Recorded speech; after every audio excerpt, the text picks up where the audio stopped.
afternoon po mga kababayan. Sir, this is Jam, the Filipino channel. Ang inyong pong lingkod sa today is February na 4, 2026. At tayo ngayon ay papunta dito yan sa may Rocks, sa may SM Mall of Asia, Barangay 76 Pasay. At dadalhin po natin sa may New World Makati Hotel sa may Esperanza Street, San Lorenzo, Makati po yan. Okay, magbabalik po tayo mamaya konti pag nakuha na po natin sila. Disclaimer lamang po, ang content po natin ay kalsada at hindi ang passenger. Kaya nga naman, sakali man po na may marinig kayo mga pangalan ng lugar, pangalan ng tao, pangalan ng organisasyon sa government o private man yan, ay wala pong kinalaman ng channel na ito at wala pong pinapatungkulan. Lahat po ng pinag-uusapan dito ay pawang dito lamang po yan sa loob at wala pong pinapatungkulan sa labas. Okay po, magbabalik po tayo mamaya konti pag nakuha na po natin sila. Samantala, makinig tayo ng mga nagbabagong balita at mga talakayan habang tayo ay papunta doon sa ating pinyang area.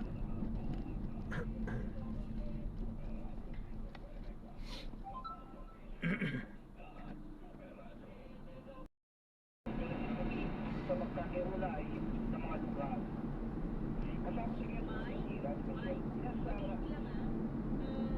mag-claim ng mga benefits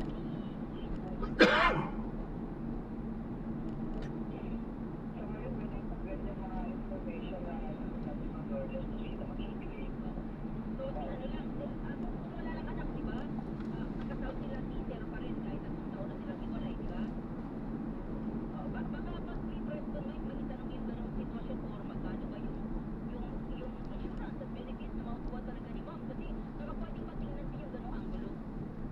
Yes, pagdating natin yan sa gagawin niya pag-tinig na meron na tapos magkakaroon tayo ng pagkakataon ay may tanong natin na lagi mag-order. Salamat Mike, salamat.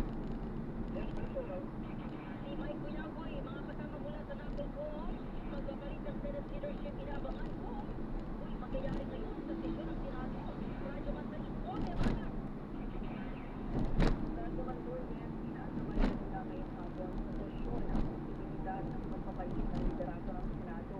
Ngayong araw ay hindi na namang ubusin ang pagpalitan ng kudeta sa liderato ni Senate President Tito Soto III. At lumulutap na balita rin na ang ipapalit ay si Senator Loren Legarda. Kanina nga bago mag-sesyon ay nagsagawa ng focus ang majority block para naman pag-usapan ng draft ng committee report ng Duty ng Committee kaugnay na investigasyon sa maanumalyang flood control project.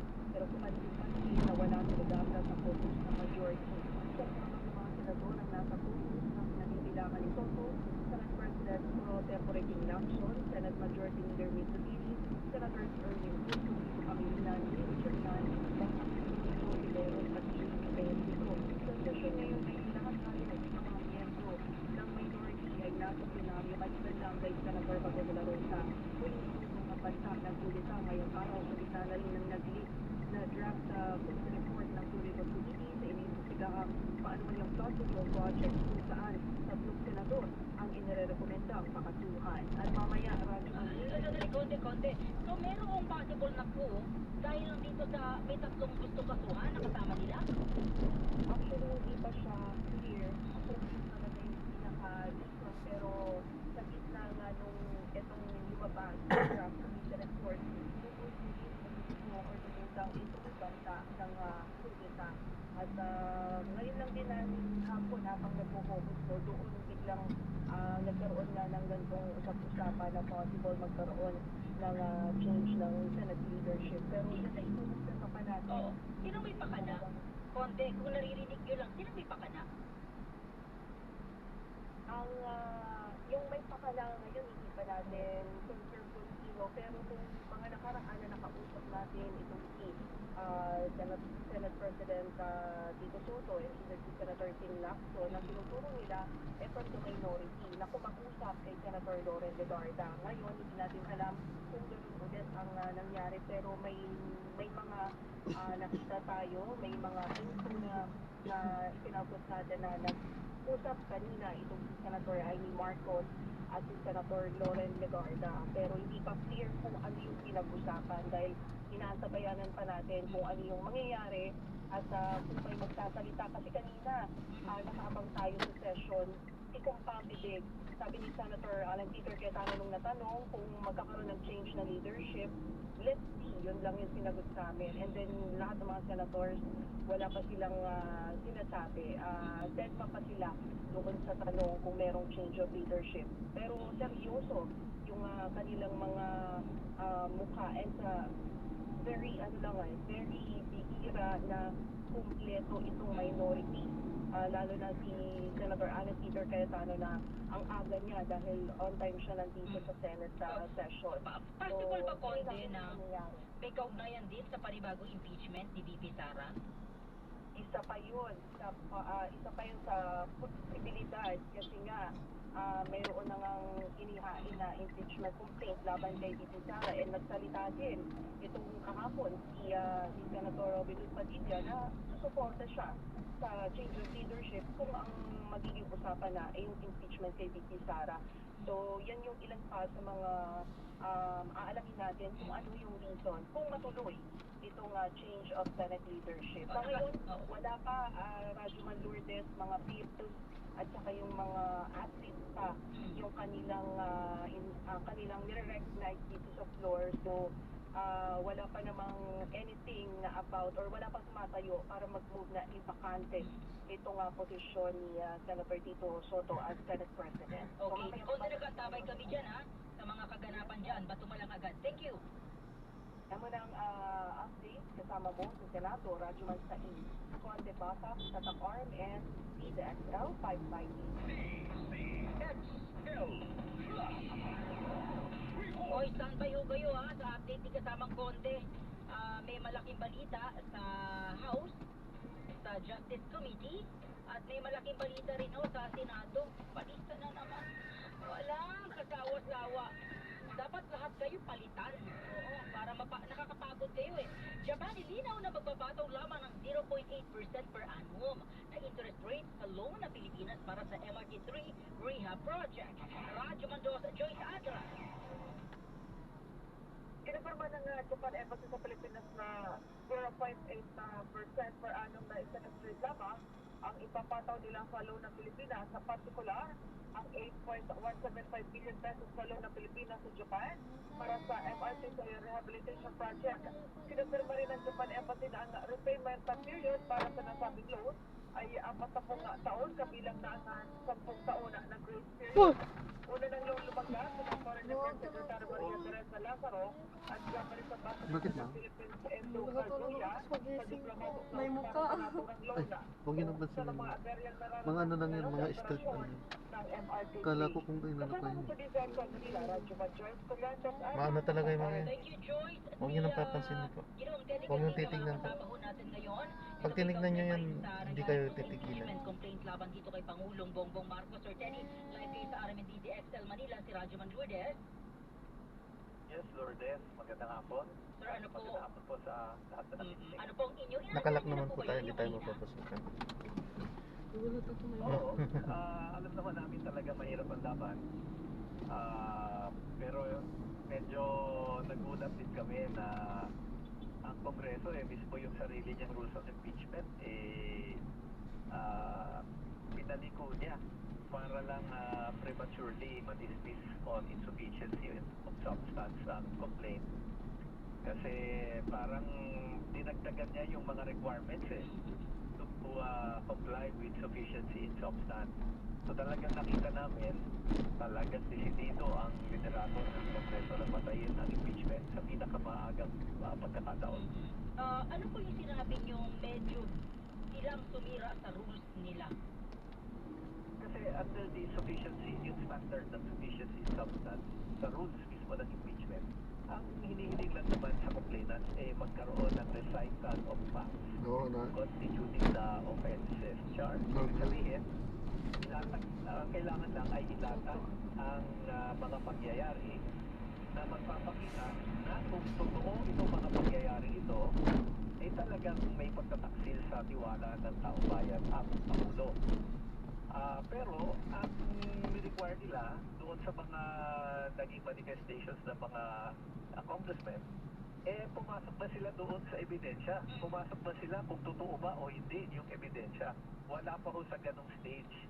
Ang dapat ma-determine lang nila na ilatag ba ng maayos yung mga pangyayari at kung totoong nangyari yon, may pananagutan ba ay ang Pangulo. Okay. So kung ganun lang naman kasi talaga yung standards, sufficient in substance itong complaint. Pero kinargahan nila ng sobra, kaya yun ang ginawa nilang basis for dismissing. Sir Teddy, sa tingin niyo ho ba, may kamay si Pangulong Marcos sa desisyon?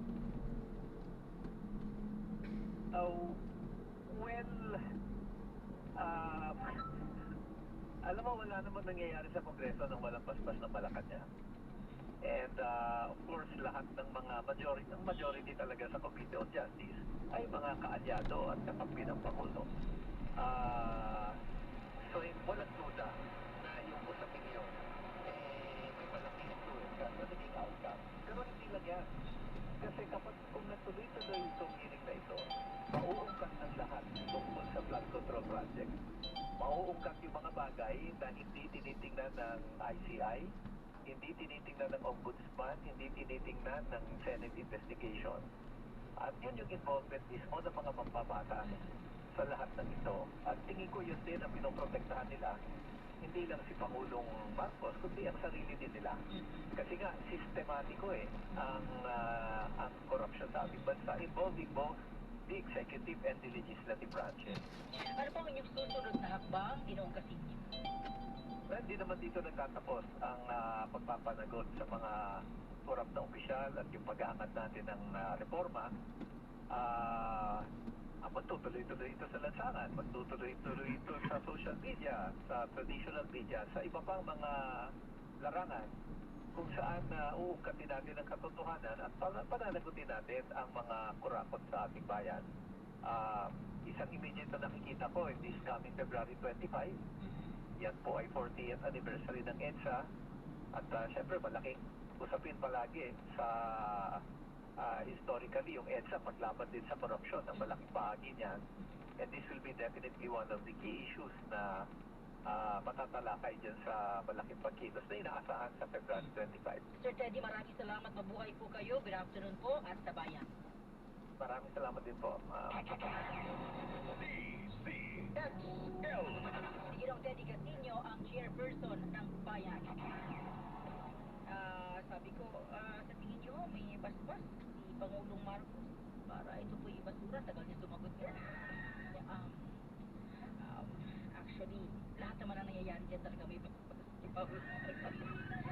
Anyway, Sean, nako, una muna ng reaksyon ng Malacanang, no? Sa tingin ng grupo na nag-file ng impeachment ni Pangulong Marcos, pinakialaman ni Pangulong Marcos yung kanyang impeachment case. Ano po? Diyan po sa Justice Committee sa Kongreso. Anyway, sa ating tanong kung naniniwala yung ating mga kababayan na bumaba ang krimen sa pagpasok pa lamang po ng taon ayon sa PNP. May nag-text sa ating galit na galit naman to kay Senator Rafi Tulfo. Bakit po? Mula kay 9333. Good PM, ma'am. Galing PNP report, syempre, pabor. Pabor sa kanila. Dapat safety na pulis sa matataang tahanan kasama yung Coast Guard pag nakahuli na mandurukot itarpuli ng mga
and in orchestra and choir for a truly immersive sonic experience.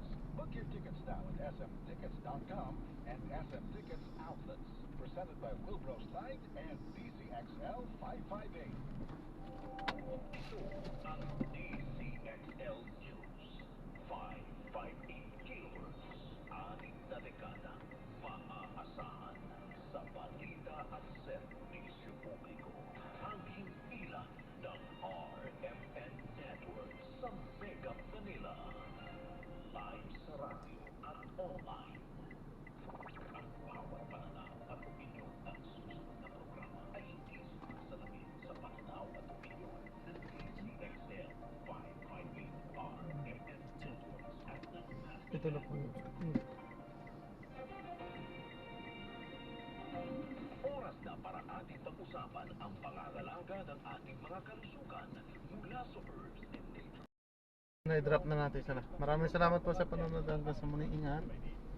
God bless po. Paalam.